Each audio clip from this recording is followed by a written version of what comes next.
So this is Game Theory, Economics 159. If you're here for art history, you're either in the wrong room or stay anyway. Maybe this is the right room, but this is Game Theory, okay? You should have 4 handouts. Everyone should have 4 handouts. There is a legal release form, we'll talk about in a minute, about the videoing. There is a syllabus, which is a preliminary syllabus. It's also online. And there are 2 games labeled Game 1 and Game 2. Can I get you all to look at Game 1 and start thinking about it? And while you're thinking about it, I'm hoping you can multitask a bit. I'll describe a bit about the class, and we'll get a bit of admin under our belts. But please try and look at, somebody's not looking at it because they're using it as a fan here. Sorry, so you look at Game 1 and fill out that form for me, okay? So while you're filling that out, let me tell you a little bit what we're going to be doing here. So what is game theory? Game theory is a method of studying strategic situations. Okay, so what's a strategic situation? Well, let's start off with what's not a strategic situation.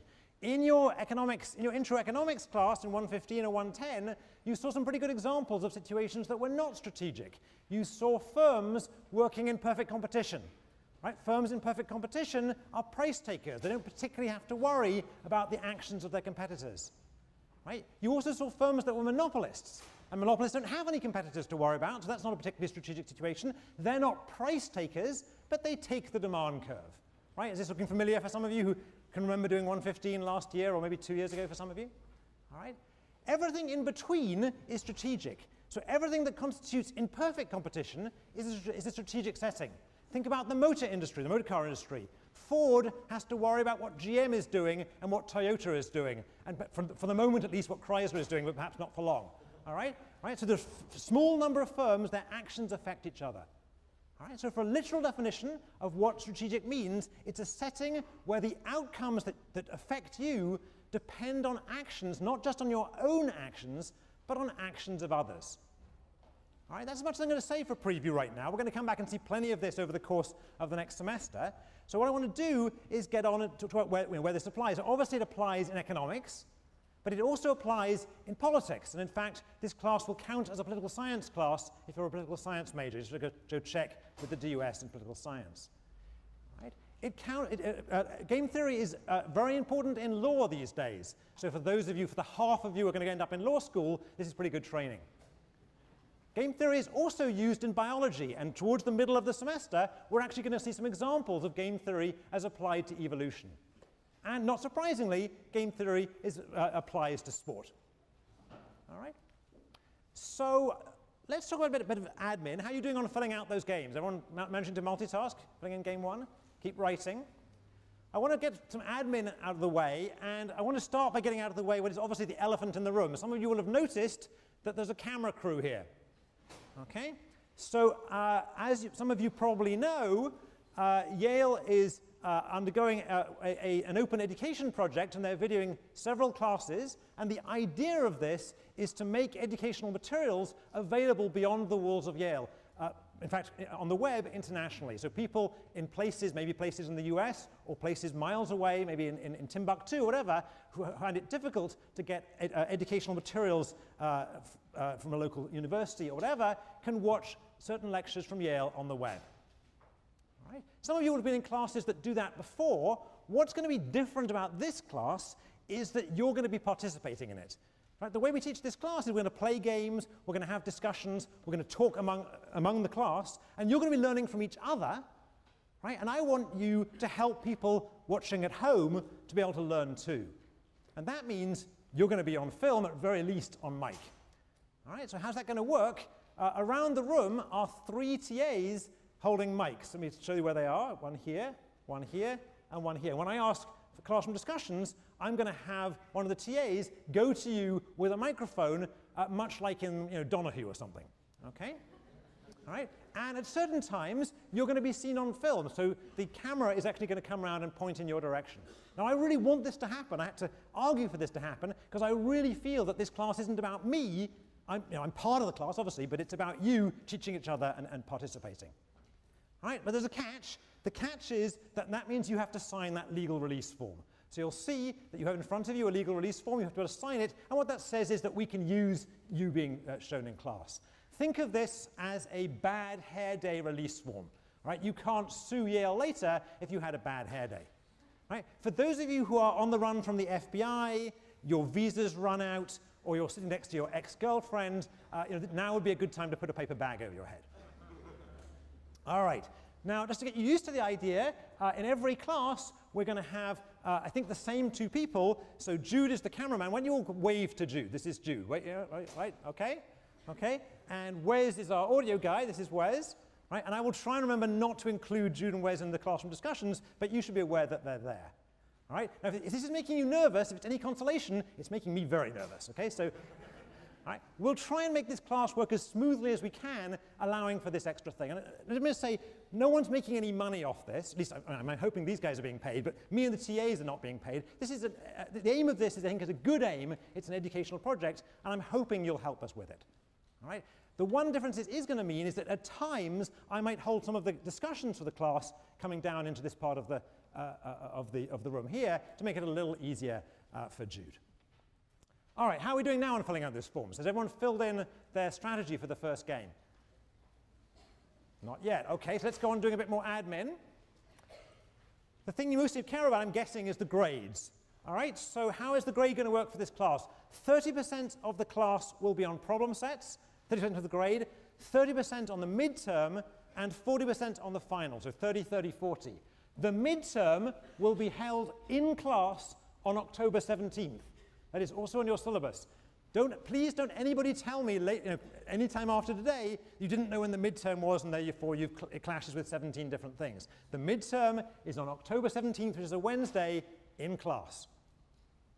All right. The problem sets. There will be roughly 10 problem sets, and I'll talk about them more later on when I hand them out. The first one will go out on Monday, but it will be due 10 days later.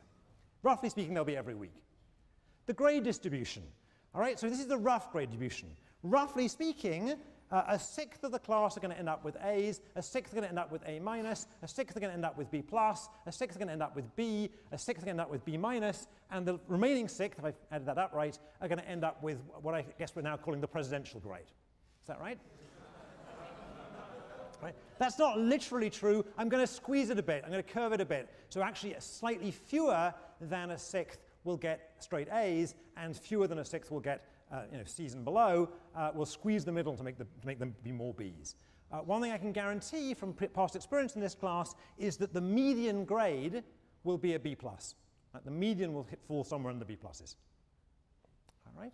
Now, just as forewarning for people who've forgotten what a median is, that means half of you, not approximately half, I mean exactly half of you, will be getting something like B plus and below, and half will be getting something like B plus and above. Okay. Now how are you doing in filling in the forms? Has everyone filled it in yet? Surely must be pretty close to getting everyone filled in. All right. So last things to talk about before I actually collect them in. Textbooks. There are textbooks for this class. The main textbook is this one, Dutter's book, Strategy and Games. If you want a slightly tougher book, more rigorous book, try Joel Watson's book, Strategies. Both of those books are available at the bookstore. All right? But I want to warn everybody ahead of time, I will not be following the textbook. I regard these books as safety nets. If you don't understand something that happened in class, you want to reinforce an idea that came up in class, then you should read the relevant chapters in the book, and the syllabus will tell you which chapters to read for each class, or for each week of the class. Right? But I will not be following these books religiously at all. In fact, they're just there as backup. In addition, I strongly recommend people read Thinking Strategically. This is good bedtime reading. Do any of you suffer from insomnia? It's very good bedtime reading if you suffer from insomnia.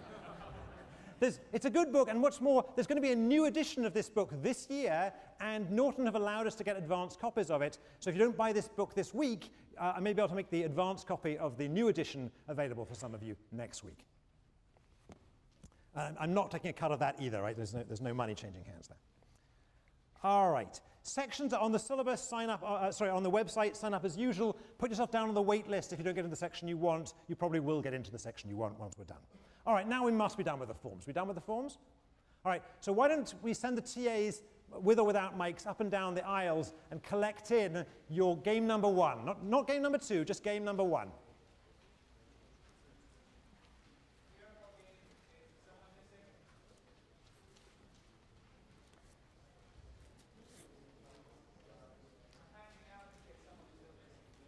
just while we're doing that, I think the reputation of this class, I think, if you look at the course evaluations online or whatever, is that this class is reasonably hard but reasonably fun. All right? So I'm hoping that's what the reputation of the class is. All right? So you shouldn't, if you think this class is going to be easy, I think it isn't actually an easy class. It's actually quite a hard class, but I think I can guarantee it's going to be a fun class. Now, one reason it's a fun class is the nice thing about teaching game theory. Quieten down, folks. The nice thing about teaching game theory is you get to play games. And that's exactly what we've just been doing now. This is our first game, and we're going to play games throughout the course, sometimes several times a week, sometimes just once a week.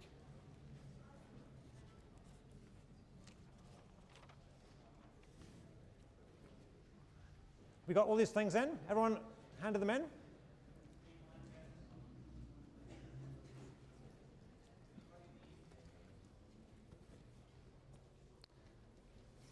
So I need to get those counted. Has anyone taken the Yale accounting class?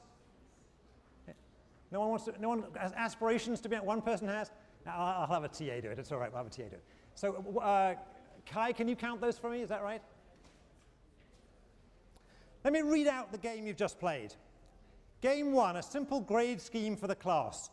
Read the following carefully without showing your neighbor what you are doing. Put in the box below either the letter alpha or the letter beta. Think of this as a grade bid. I will randomly pair your form with another form, and neither you nor your pair will ever know with whom you were paired. Here's how the grades may be assigned for the class. Well, they won't be, but we can pretend. If you put alpha and your pair puts beta, then you will get an A and your pair a C. If you and your pair both put alpha, you'll both get B minus. If you put beta and your pair puts alpha, you'll get a C and your pair an A. And if you and your pair both put beta, then you'll both get B plus. All right, so that's the thing you just filled in. Now, before we talk about this, let's just collect this information in a more useful way. So I'm going to remove this for now. All right, we'll discuss this in a second. But why don't we actually record what the game is that we're playing first? So this is our grade game. And what I'm going to do, since it's kind of hard to absorb all the information just by reading a paragraph of text, I'm going to make a table to record the information.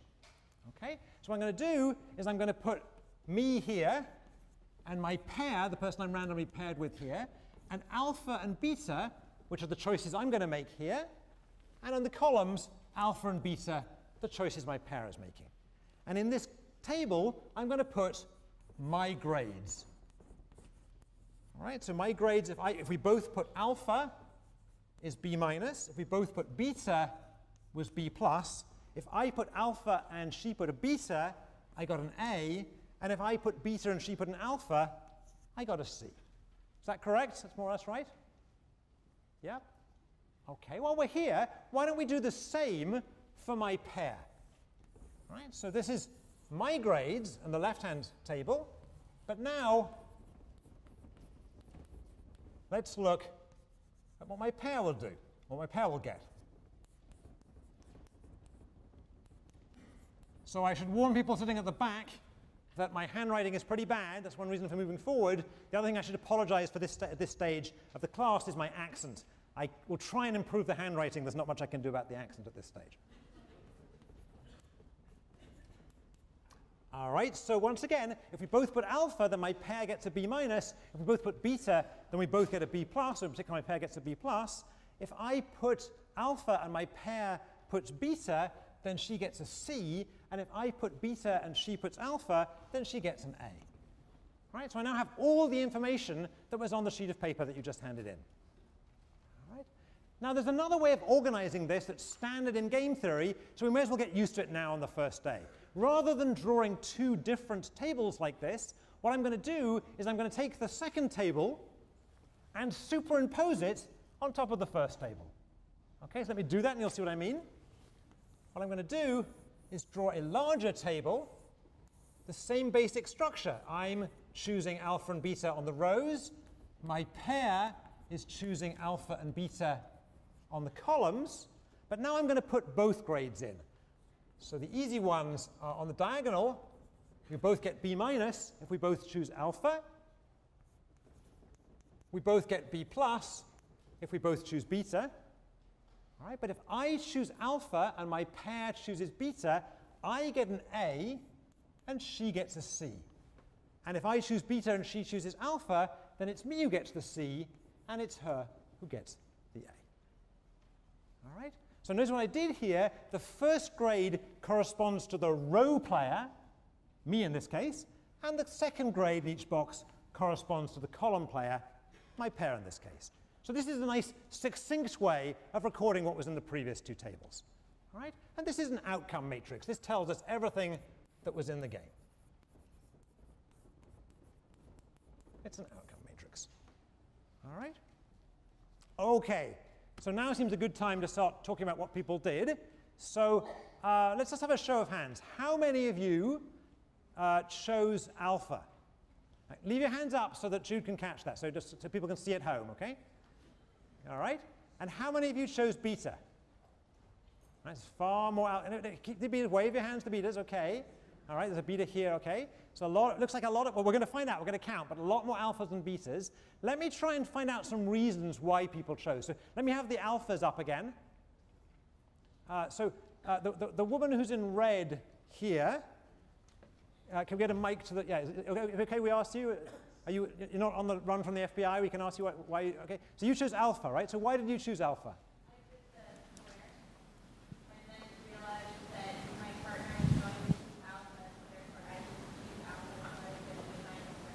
All right, so you wrote out these squares, you realized what your partner was going to do and responded to that. Any other reasons for choosing alpha around the room? Can we get the woman in here? Try not to be intimidated by these microphones, they're just mics. It's okay, yeah. I think it's weird that if I chose alpha, regardless of what my partner chose, I think there would be better outcomes than choosing. All right, so let me say names a second. So your name was? Courtney, and your name was? Claire-Elise. So slightly different reasons, same choice, alpha. Claire-Elise's reason, what did Claire-Elise say? She said no matter what the other person does, she reckons she'd get a better grade if she chose alpha. So hold that thought a second. We'll come back to, is it Claire-Elise? Is that right? We'll come back to Claire-Elise in a second. Let's talk to the betas a second. Let me just emphasize at this stage, there are no wrong answers. Later on in the class, there'll be some questions which have wrong answers. Right now, there's no wrong answers. All right, there may be bad reasons, but there's no wrong answers. So let's have the betas up again. Let's see the betas. Oh, come on. There was a beta right here. You were a beta, right? You've backed off the beta. OK. So how can I get a mic into a beta? Let's stick in this aisle a bit. Is that a beta right there? Are you a beta right there? Can I get the beta in here? Who's the beta in here? Can we get the mic in there? Is that possible? In here? You can leave your hand up. So there we go. There we go. Just point towards. That's fine. That's fine. Just speak into it. That's fine. So the reason, right? Yeah. Go ahead. I personally don't like swings that much, and it's the B minus B plus range, so I'd much rather prefer that to a swing from A to C. All right, so you're saying it compresses the range. I'm not sure it does compress the range. I mean, if you chose alpha, you're swinging from A to B minus. You're swinging from beta, you're choosing from B plus to C. I mean, those are similar kind of ranges, but it's certainly reasons. Other reasons for choosing. Yeah, the guy in blue here. Yep, here, good. That's right, just don't hold the mic, just let it point at you, it's fine. Well, I guess I thought we could be more collusive and kind of work together, but I guess not. So I chose beta. There's a siren in the background, so I missed the answer. Just stand up a second so we just hear you. Yep, sorry, say again? Sure, my name's Travis. I thought we could work together, but I guess not. All right, good. If you had chosen beta, we would all gotten B pluses, but I guess not. Good. So Travis is giving us a different reason, right? He's saying that maybe some of you in the room might actually care about each other's grades, right? I mean, you all know each other in class. You all go to the same college. For example, if we played this game up in the business school, any MBA students here today? One or two, right? We played this game up in the business school. I think it's quite likely we're going to get a lot of alphas chosen, right? But if we played this game up in, let's say, the divinity school, all right, I'm guessing that Travis's answer is reflecting what you guys are raising here. If you played in the Divinity School, you might think that people in Divinity School might care about other people's grades, right? There might be ethical reasons, perfectly good, sensible ethical reasons for choosing beta in this game. There might be other reasons as well, but that's perhaps the reason to focus on. And perhaps the lesson I want to draw out of this is that right now, this is not a game. Right now, we have actions, strategies for people to take, and we know what the outcomes are, but we're missing something that will make this a game. What are we missing here? We're missing objectives. We're missing payoffs. We're missing what people care about. All right? So we can't really start analyzing a game until we know what people care about, until we know what the payoffs are. And let's just say something now which I'll probably forget to say at any other moment of the class, but today it's relevant. Right? Game theory, professors at Yale, cannot tell you what your payoffs should be. They should not I can't tell you in a useful way what it is that your goals in life should be or whatever. Right? That's not what game theory is about. However, once we know what your payoffs are, once we know what your goals are, perhaps game theory can help you get there. All right? So we've had two different kind of payoffs mentioned here. We've had the kind of payoff where we care about our own grade, and Travis has mentioned the kind of payoff when you might care about other people's grades. And what we're going to do today is analyze this game under both those possible payoffs. So to start that off, let's put up some possible payoffs for the game.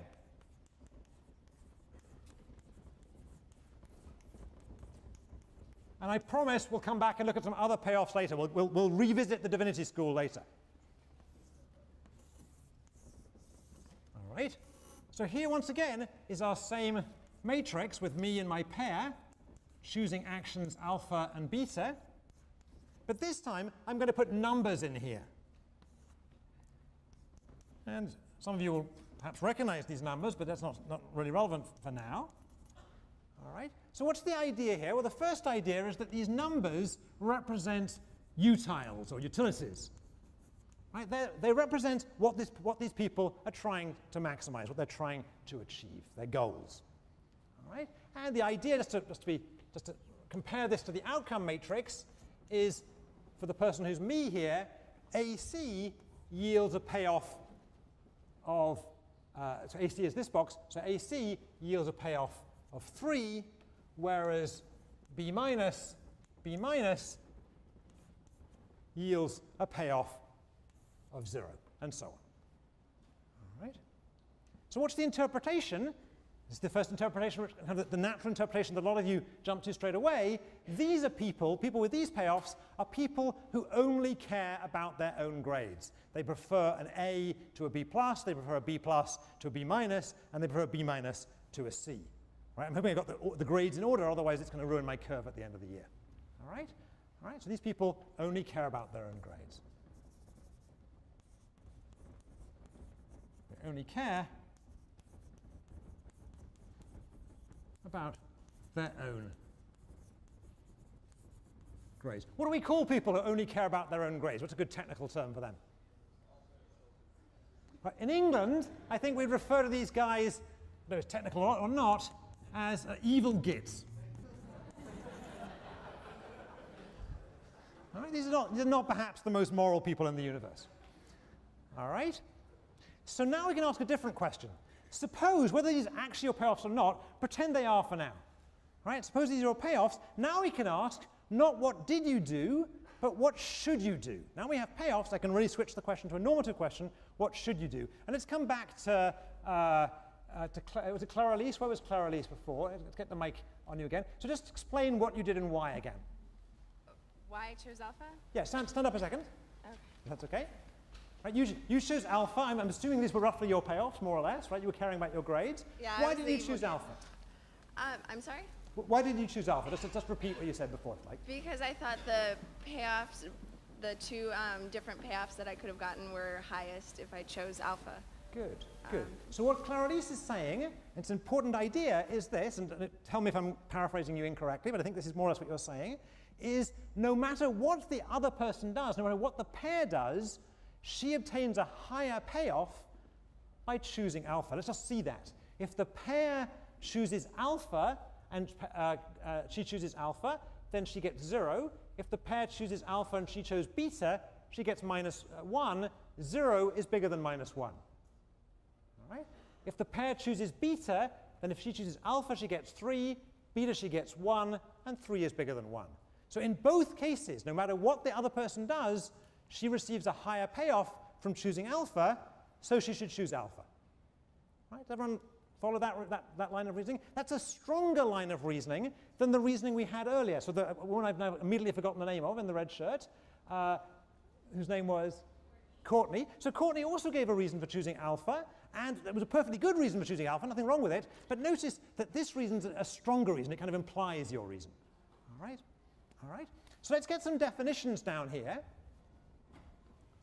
I think I can fit it in here. Let's try and fit it in here.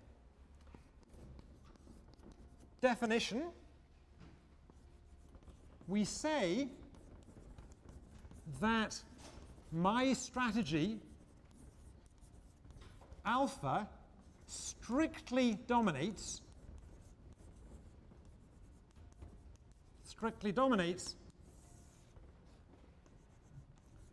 my strategy beta if my payoff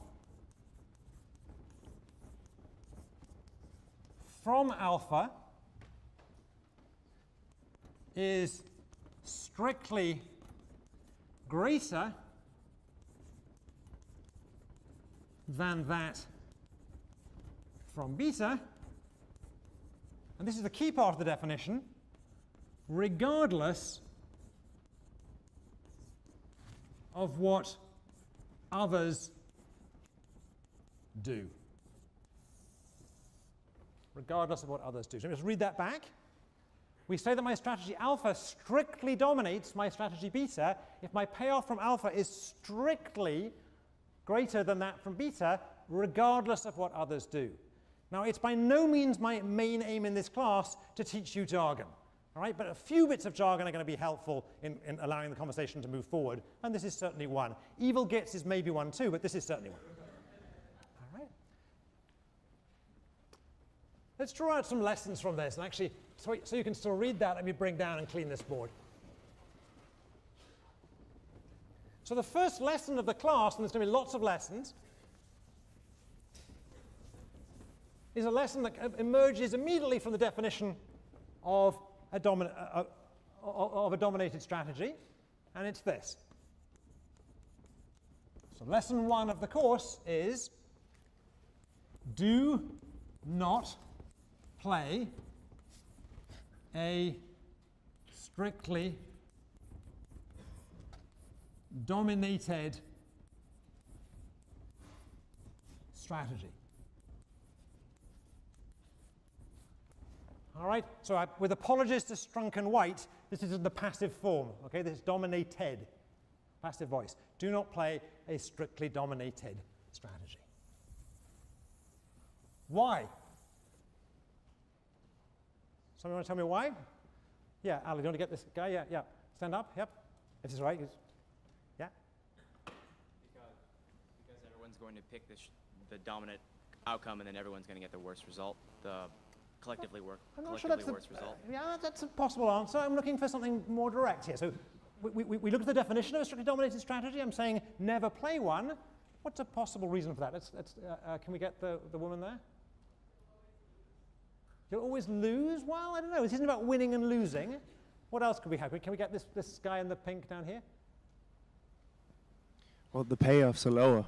The payoffs are lower. Okay, so here's an abbreviated version of that. I mean, that's perhaps a little bit, it's not so much abbreviated, it's a little longer. The reason I don't want to play a strictly dominated strategy is if instead I play the strategy that dominates it, I do better in every case.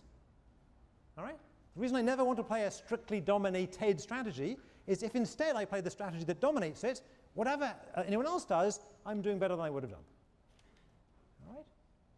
Now that's a pretty convincing argument. That sounds like a convincing argument. It sounds like too obvious even to be worth stating in class. All right? So let me now try and shake your faith a little bit in this answer. All right? As somebody who's wanted by the FBI, right? Okay. So how about the following argument? look at the payoff matrix again, and suppose I reason as follows. Suppose I reason and say, if we, me and my pair, both reason this way and choose alpha, then we'll both get 0. But if we both reasoned a different way and chose beta, then we'll both get 1. So I should choose beta. 1's bigger than 0, I should choose beta. What's wrong with that argument? And that argument must be wrong because it goes against the lesson of the class, and the lessons of the class are gospel, right? They're not wrong ever. So what's wrong with that argument? What's wrong with that argument? Yeah, good. Ali. That's good. Yeah, good. Well, because you have to be able to agree, you have to be able to speak to them, but we aren't allowed to show our partners what we wrote. All right, so it involves some notion of agreeing. So certainly part of the problem here, with the reasoning I just gave you, the reasoning that said I should choose beta because if we both reason the same way, we both do better that way, involves some kind of magical reasoning. It's as if I'm arguing that if I reason this way and reason myself to choosing beta, somehow I'm going to make the rest of you reason the same way too. It's like I've got ESP, or I'm some character out of, what is it called? The X-Men. Is that what it's called? The X-Men, right? Right? Now, in fact, this may come as a surprise to you, I don't have ESP, and I'm not a character out of the X-Men, and so you can't actually see brainwaves emanating from my head, and my reasoning doesn't affect your reasoning. Right? So if I did reason that way and chose beta, I'm not going to affect your choice one way or the other. Right? That's the first thing that's wrong with that reasoning. What else is wrong with that reasoning? Yeah, that guy down here. Yeah? Well, the second that you choose beta, then it's in someone's best interest to take advantage of you. All right, so someone's going to take advantage of me, but even more than that, even stronger argument there. That's true, but even a stronger argument. Well, how about this? Even if I was that guy in the X-Men or the Matrix or whatever it was, who could reason his way into making people do things, even if I could make everyone in the room choose beta by the force of my brainwaves, what should I then do? I should choose alpha. If these are my payoffs, I should go ahead and choose alpha, because that way I end up getting 3. All right? So there's two things wrong with the argument. One, there's this magical reasoning aspect, that my reasoning is controlling your actions. That doesn't happen in the real world. And two, even if that was the case, I'd do better to myself to choose alpha. All right. So nevertheless, there's an element of truth in what I just said. It's the fact there's an element of truth in it that makes it very, it seems like a good argument. The element of truth is this. It is true that by both choosing alpha, we both ended up with B minuses. We both ended up with payoffs of 0 rather than payoffs of 1. Right? It is true that by both following this lesson and not choosing the dominated strategy beta, we ended up with payoffs 0, 0 that were bad. All right? And that's probably the second lesson of the class. So lesson 2, and this lesson probably wouldn't be worth stating if it wasn't for sort of a century of thought in economics that said the opposite. So rational choice, in this case, people not choosing a dominated strategy, people choosing a dominant strategy, rational choice can lead to outcomes that, what do Americans call this, that suck. All right? If you want a more technical term for that, and you remember this from Economics 115, it can lead to outcomes that are inefficient, that are Pareto inefficient. But suck will do for today. Right? Rational choice by rational players can lead to bad outcomes. Okay? So this is a famous example for this reason. It's a good illustration of this point. It's a famous example. What's the name of this example, somebody? This is called prisoner's dilemma. How many of you have heard of the prisoner's dilemma before? Most of you saw it in 115. Why is it called the prisoner's dilemma? Yeah, so the guy here in orange. It's okay, it can just point at you, it's fine. I think it's whether or not the prisoners cooperate in the sentence they have, and if they kind of rat out the other person, then they can have less. But if both rat out, then they end up losing the large scale. Good. So in the standard story, you've got these two crooks, or two accused crooks, and they're in separate cells, and they're being interviewed separately, kept apart, and they're both told that if neither of them rats the other guy out, they'll go to jail for, say, a year.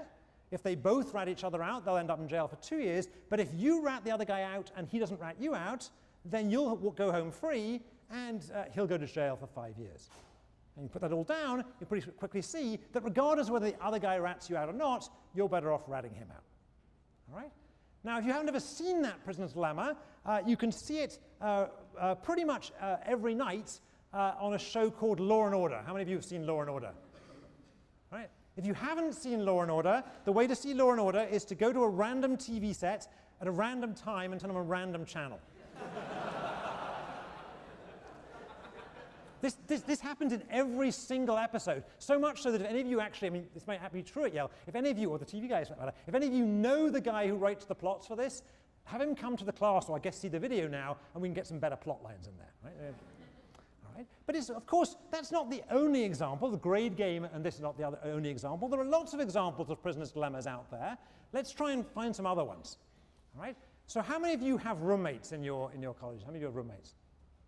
Most of you have roommates, right? Right? So I'm guessing now, but I won't make you show your hands because it's probably embarrassing, but what is the state of your dorm rooms, your shared dorm rooms at the end of the semester or the end of the school year? Right? So I'm just guessing, having been in a few of these things over the years, that by the end of the semester, or certainly by the end of the school year, the state of the average Yale dorm room is quite disgusting. All right? Why is it disgusting? Why is it disgusting? It's disgusting because people don't tidy up, right? They don't clean up those bits of pizza and bits of chewed bread and cheese, but why don't they tidy up? Well, let's just work it out. What would you like to happen if you're sharing a dorm room? You'd like to have the other guy tidy up, right? Right? The best thing for you is to have the other guy tidy up, and the worst thing for you is to tidy up for the other guy.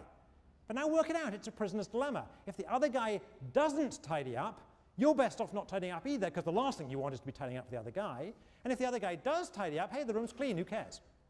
Right? So either way, you're not going to tidy up, and you end up with a typical Yale dorm room. Am I being unfair? Are your dorm rooms all perfect?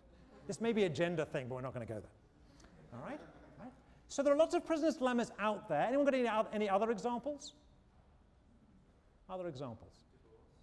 So, I didn't quite hear that. Sorry. Let's try and get a mic on it so we can really hear it. Divorce. Hiring a lawyer, not paying them a lot of money. In divorce struggles. Okay, yes, okay. You're too young to be worrying about such things, but never mind. Never mind. Yeah, okay, that's a good example. That's all right. Hiring lawyers, bringing in big guns. What about an economics example? What about firms who are competing in prices? Right? Both firms have an incentive to undercut the other firm, driving down profits for both. Right? The last thing you want is to have the other firm undercut you, and they tend to push prices down. That's good for us, the consumers, but bad for the firms, bad for industry profit. What remedies do we see? We'll come back to this later on in the class, but let's have a preview. So what remedies do we see in society for prisoners' dilemmas? What kind of remedies do we see? Let me try and get the guy here and right in front of you. Yeah. Collusion. Yeah, go ahead. Collusion. Collusion. Okay, so firms could collude. All right. So what prevents them from colluding? What prevents them from colluding? So one thing they could do, presumably, is they could write a contract, these firms. They could say, I won't lower my prices if you don't lower your prices. And they could put this contract in with the pricey lawyer who's taking his day off from the divorce court. And that would secure that they wouldn't lower prices on each other. Is that right? All right. So why wouldn't that work? Why wouldn't writing a contract here work? Right, it's against the law, right? It's an illegal contract. It's an illegal contract. All right? What about you with your roommates? How many of you have a written contract stuck with a magnet on the fridge telling you when you're supposed to tidy up? Very few of you, right? Why do you manage to get some cooperation between you and your roommates even without a written contract? It's not legally enforced. Well, it probably is legally enforceable, actually. This guy says it probably is legally enforceable. You probably could have a written contract about tidying up. Yeah, the woman in here, yeah. Repetition, you do it over and over? Yeah, so maybe even among your roommates, maybe you don't need a contract because you can manage to achieve the same end by the fact that you're going to be interacting with the same person over and over again during a time at Yale. So we'll come back and revisit the idea that repeating an interaction may allow you to attain cooperation, but we're not going to come back to that till after the midterm. That's way down the road, but we'll get there. All right? Now, one person earlier on had mentioned something about communication. I think it was somebody in the front, right? So let's just think about this a second. Is communication the problem here? Is the reason people behave badly in this, or badly, people choose alpha in this game here, is it the fact that they can't communicate? Suppose you'd be able to talk beforehand. So suppose the woman here whose name was Mary had been able to talk to the person next to her whose name is Erica, and they'd said, you know, suppose we know we're going to be paired together, I'll choose beta if you choose beta. Would that work? Why wouldn't that work? Yeah. There's no enforcement. There's no enforcement, all right? So it isn't a failure of communication per se, right? A contract is more than communication. A contract is communication with teeth, right? It actually changes the payoffs. So I could communicate with Ali some agreements, but back home, I'm going to go ahead and choose alpha anyway. All the better if he's choosing beta. All right, so we'll come back and talk about more of these things as the course goes on, but let's just come back to the two we forgot there. So the collusion case and the case back in Law and Order with the prisoners in the cell. How do they enforce their contracts? I mean, they don't always rat each other out, and some firms manage to collude. How do they manage to enforce those contracts? Those agreements, how are they enforced? Yeah, They trust each other? it could be they trust each other, although if you trust a crook, that's not, you know, what else could it be? Yeah, the guy here again with the beard, yeah? A zero-sum game? Well, but this is the game, right? So here's the games. We'll come no, but the way they value, the all right, way of okay, valuing good. each So the decision. payoffs may be different. I have something simpler in mind. Suppose they have a written contract, or even an unwritten contract. What enforces the contract for colluding firms or crooks in jail? Yeah? Even if the crook gets off scot-free, in 5 years when the other guy gets out, he might run into a situation. Yeah, where, yeah. So a short version of that is, it's a different kind of contract. If you rat someone out in jail, someone puts a contract out on you. All right? All right? Tony Soprano enforces those contracts. That's the purpose of Tony Soprano. It's the purpose of the mafia. The reason the mafia thrives in countries where it's hard to write legal contracts, let's say some new parts of the former Soviet Union or some parts of Africa, the reason the mafia thrives in those environments is that it substitutes for the law and enforces both legal and illegal contracts. All right, so I promised a while ago now that we were going to come back and look at this game under some other possible payoffs. So I wasn't under a contract, but let's come back and fulfill that promise anyway. So we're going to revisit, if not the Divinity School, at least some people who have more morality than my friends up in the business school. And we're going to ask, for the same grade game we played at the beginning, what would happen if players' payoffs look different?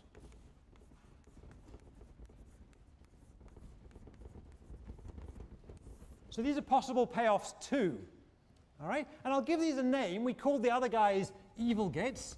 So we'll call these guys indignant angels. I can never spell indignant. Is that roughly right? Does that look right? I think it's right. Indignant, isn't it? Indignant. All right, indignant angels. And we'll see why in a second. So here are their payoffs.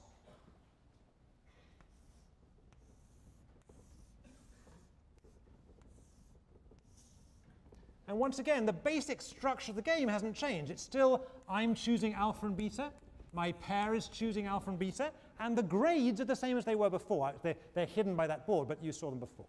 All right? But this time, the payoffs are as follows. On the lead diagonal, we still have 0, 0, and 1, 1. But now the grades here are -1 and the payoffs are -1 and -3. And here, they're -3 and -1. And what's the idea here? These aren't the only other possible payoffs. It's just an idea. Suppose I get an A and my pair gets a C. Then, sure, I get that initial payoff of 3. But unfortunately, I can't sleep at night because I'm feeling so guilty.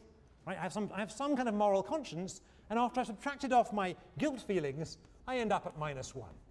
So think of this as guilt, some notion of morality. All right? Conversely, if I chose a beta and my pair chose an alpha, so I end up with a C and she ends up with an A, then I have a bad time explaining to my parents why I got a C in this class, and I have to say about how I'm going to be president anyway. But then in addition, I feel indignation against this person. It isn't just that I got a C because she made me get a C. All right? So that moral indignation takes us down to -3.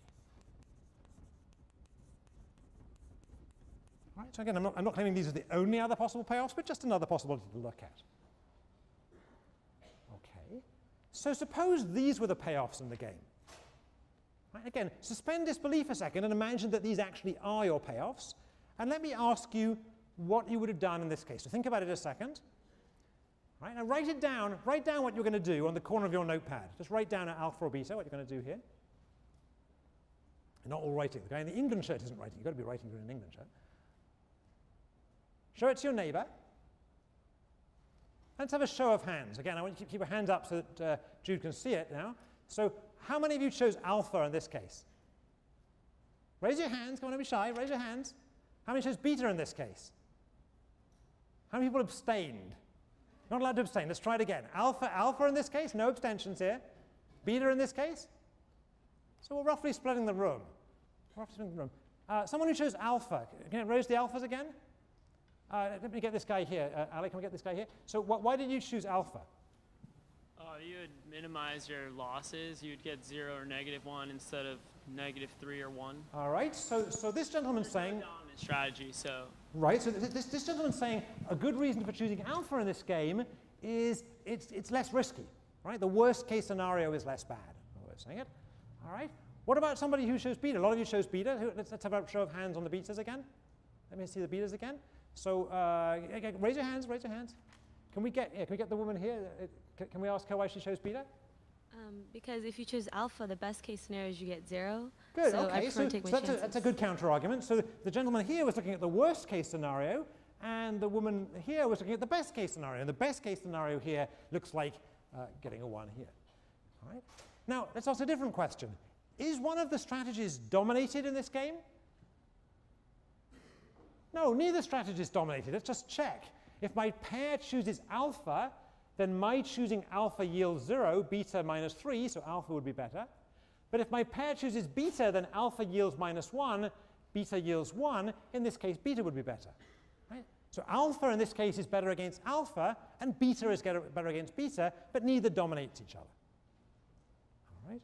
So here's a game where we just changed the payoffs. We had the same basic structure, the same outcomes, but we imagined people cared about different things, and we end up with a very different answer. In the first game, it was kind of clear that we should choose alpha, and here it's not at all clear what we should do. Right? In fact, this kind of game has a name, and we'll revisit it later on in the semester. This kind of game is called a coordination problem. And we'll talk about coordination problems later on. But the main lesson I want to get out of this for today is a simpler lesson. It's the lesson that payoffs matter. Right? We change the payoffs, we change what people cared about, and we get a very different game with a very different outcome. All right, so the basic lesson is that payoffs matter, but let me say it a different way. So without giving away my age too much, well, I guess it will actually, when I was a kid growing up in England, there was this guy, there was a pop star, and slightly post-punk pop star called Joe Jackson, who none of you will have heard of because you're all about 10 years old.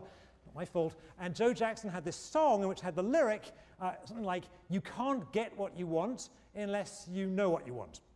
Right? You can't get what you want unless you know what you want. And as a statement of logic, that's false. Right? It could be that what you want just drops into your lap without you knowing about it. All right? But as a statement of strategy, it's a pretty good idea. It's a good idea to try and figure out what your goals are, what you're trying to achieve, before you go ahead and analyze the game. All right? So payoffs matter. Well, let's put it in his version. You can't get what you want till you know what you want. Be honest, how many of you have heard of Joe Jackson? Oh, it makes me feel old. Oh, man. Okay. It goes down every year. All right. So far, we've looked at this game as played by people who are evil kids. And we've looked at this game as played by people who are indignant angels. But we can do something more interesting. We can imagine playing this game on a sort of mix and match. For example, imagine, this shouldn't be hard for most of you, imagine that you are an evil git, but you know that the person you're playing against is an indignant angel. Right? So again, imagine that you know you're an evil git, but you know that the person you're playing against or with is an indignant angel. What should you do in that case? What should you do in that case? Who thinks you should choose alpha in that case? Let's have Pan in the room again. We can. Keep your hands up so that you can see. All right. Who thinks you choose beta in that case? Who's abstaining here? We're not allowed to abstain in this class. It's a complete no-no. Okay, so we'll allow some abstention on the first day, but not beyond today. Let's have a look. Let's analyze this combined game. All right. So what does this game look like? It's an evil git versus an indignant angel. All right, and we can put the payoff matrix together by combining the matrices we had before. So in this case, this is me, as always. This is my pair, the column player. Okay, my payoffs are going to be what? My payoffs are going to be the evil git payoffs. So they come from the matrix up there.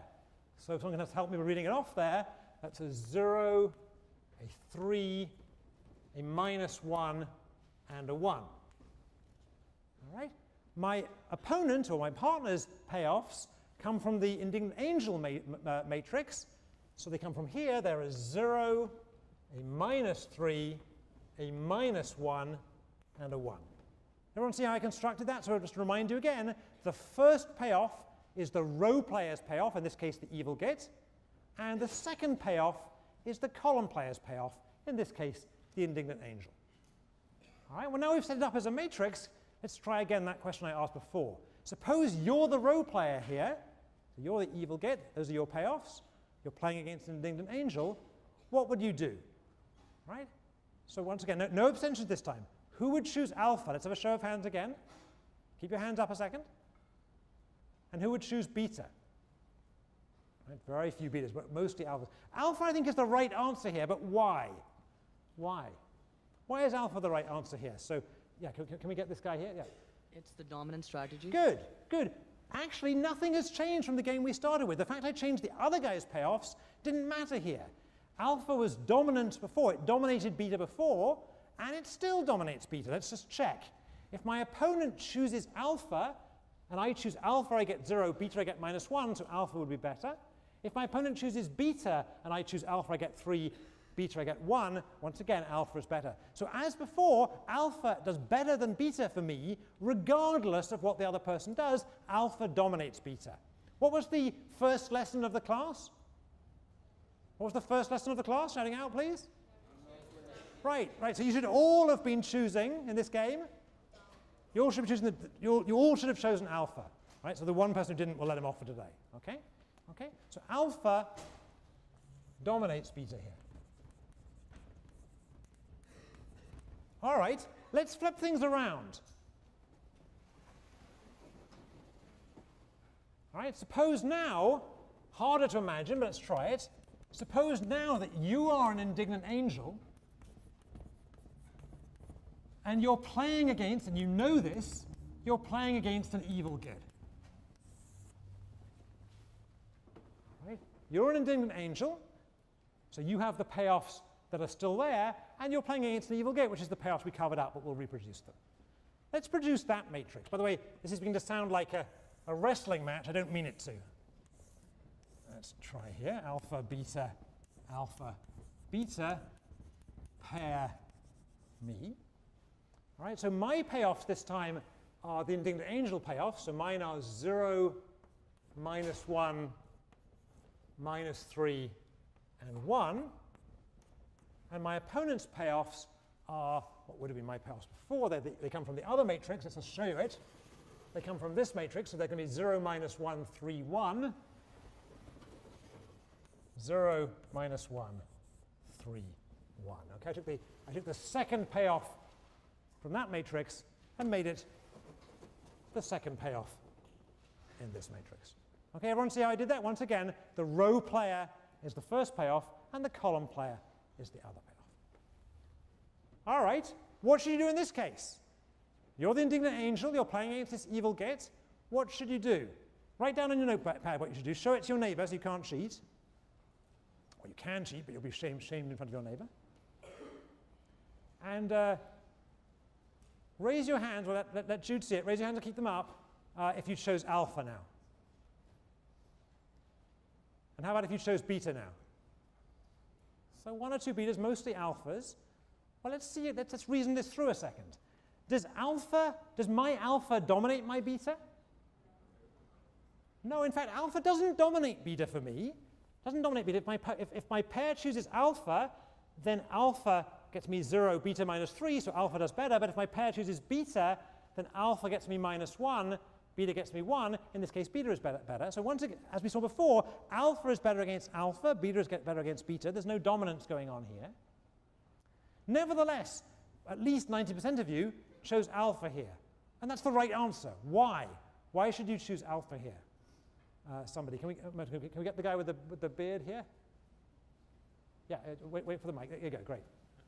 We've acknowledged that alpha is a dominant strategy for my opponent, so we must choose based upon, or knowing that my opponent's going to choose alpha. Good, good, good. And your name is? Henry. So Henry is saying, sure, I don't have a dominated strategy. My alpha doesn't dominate my beta.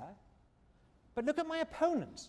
My opponent's alpha dominates her beta. If I choose alpha, and she chooses alpha, she gets 0. Beta, she gets minus 1. Alpha is better. If I choose beta, if she chooses alpha, she gets 3. Beta 1. Again, alpha is better. For my opponent, alpha dominates beta. So by thinking about my opponent, by putting myself on my opponent's shoes, I realize that she has a dominant strategy, alpha. She's going to choose alpha. And my best response against alpha is to choose alpha myself. Right? So here, this time, my alpha does not dominate beta, but my pair's choice of alpha dominates her choice, or her possible choice of beta. So she will choose alpha, and once I know that she's going to choose alpha, it's clear that I should choose alpha and get 0 rather than beta and get minus 3. So I should choose alpha also. All right. Okay, so now we've seen 4 different combinations. We've seen a case where an evil git was playing an evil git, or an indignant angel was playing an indignant angel, and we've seen both the flips of those, the evil git versus the indignant angel, and the indignant angel against the evil git. Why are we doing this? Because there's an important lesson here. What's the lesson here? The lesson comes from this game, that a great way to analyze game, a great way to get used to the idea of strategic thinking, perhaps even the essence of strategic thinking, is the ability to put yourself in someone else's shoes, figure out what their payoffs are, and try and figure out what they're going to do. All right, so the big lesson of this game is,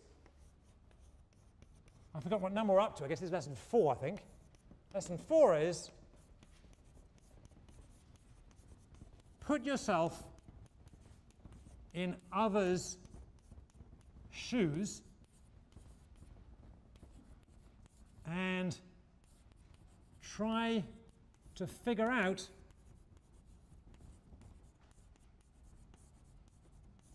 what they will do.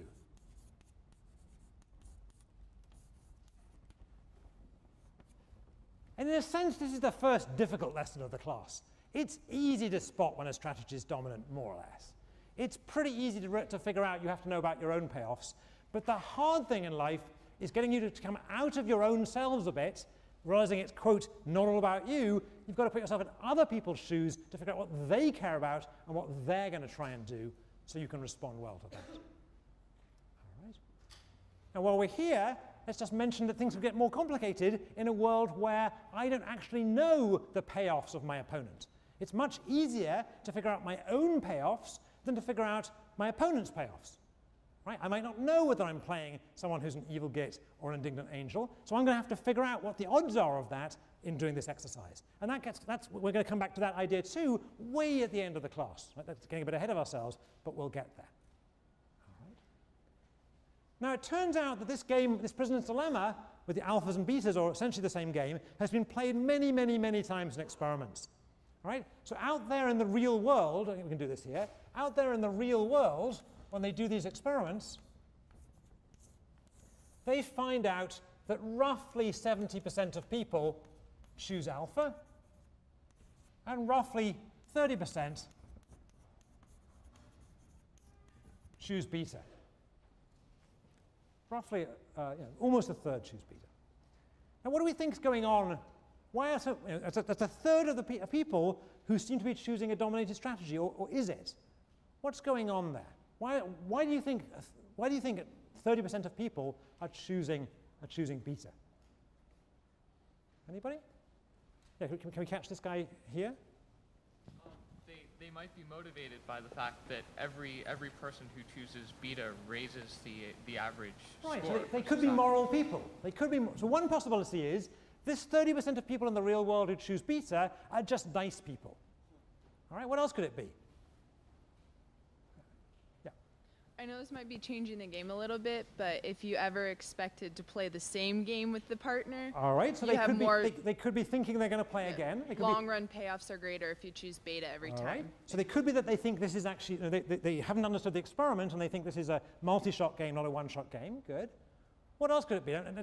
What's the simplest explanation? What's the other obvious explanation?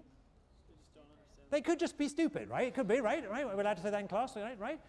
Let's be honest here. When we say experiments in the real world in game theory, or the ones you read about in the New York Times, the real world, when it comes to experiments in economics, really means undergraduates at the University of Arizona.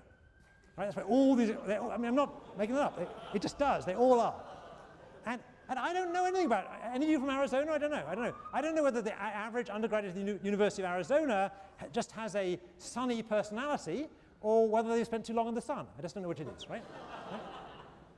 Right? We can't really distinguish from this. Right? How about at Yale? What's our numbers here?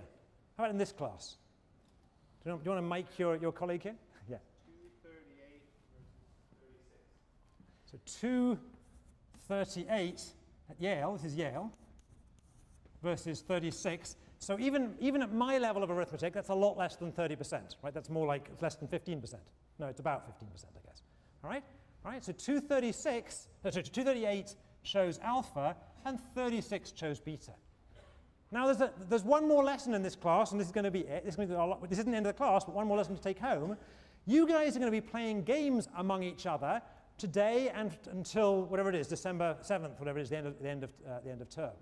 All right, so look around each other. You better get to know each other a bit. All right, and what have we learned today about you guys? The lesson here, lesson 5, is Yale students are evil. All right, be aware of that when you're playing games. All right, I want to play one more game today in the remaining minutes. It doesn't matter if we finish a little bit early, but I want to try and get this game at least started. So do you all have game number 2 in front of you? Well, just while you're reading that over, can I also make sure you've all got your legal forms and you're going to sign? Don't walk away with your legal forms. We need to get those collected in. So at the end of talking about this game, I'm going to collect in both the second game for the class and also the legal form. Right? If you don't have a legal form, if you've lost it or something, it's online. All right, it's online. All right, let's have a look at that second game. I'll read it out for you.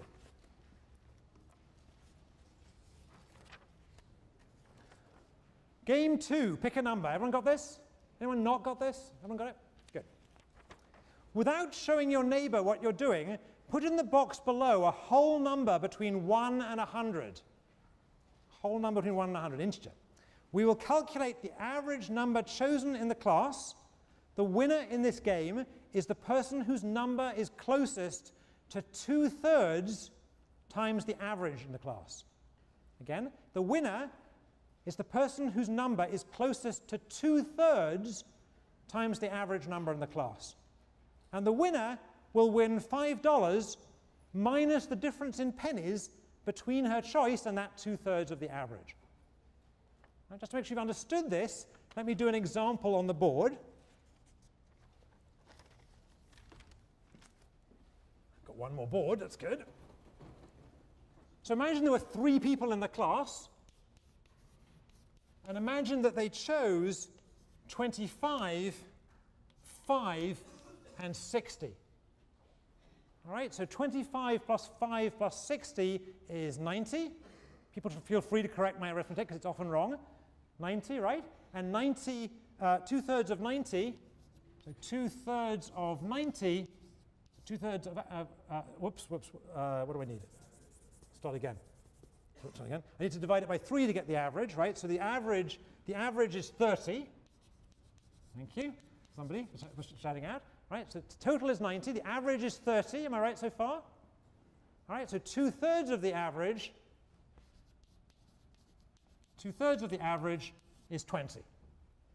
I'm looking desperately at the TA. Is that right? Okay.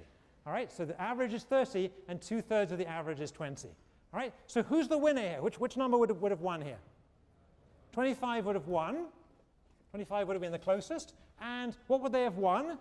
They'd have won $5 minus 5 cents for a total of $4.95.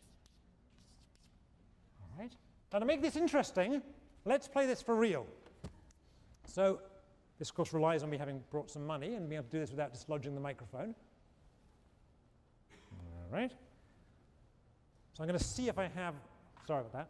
I'm going to see if I have enough money to do this class for real. When we played this game in the old days, during the dot-com boom with the MBA students, you had to put $50 on the table to get them interested. Graduate students, 5 cents will do it. Okay, so this is there's some bloke with a beard on this one. Yeah, this is Lincoln apparently. Lincoln apparently, who knew? Lincoln, okay. All right, so this is a $5 note, and I'm going to put it, sorry about that again. I'm going to put it in an envelope. I'm not cheating anybody, right? No magic tricks here. And this is going to be the prize for this game. And we better give this to someone we trust.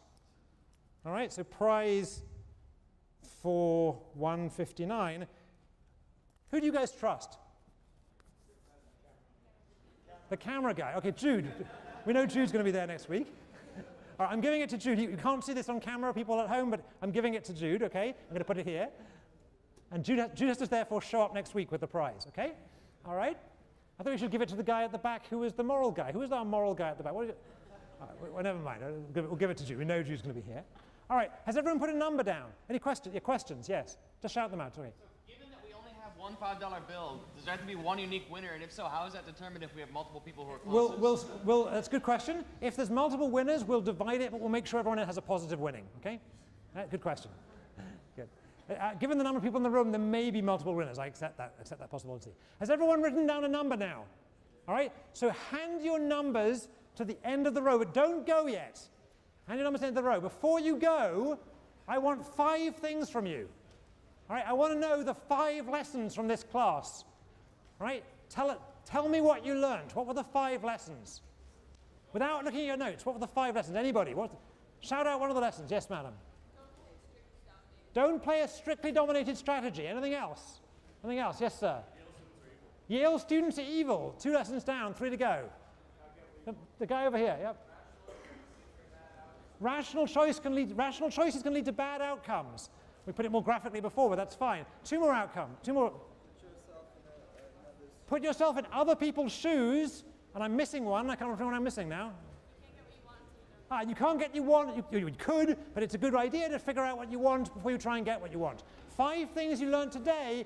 Hand in your numbers and the legal forms, and I'll see you on Monday.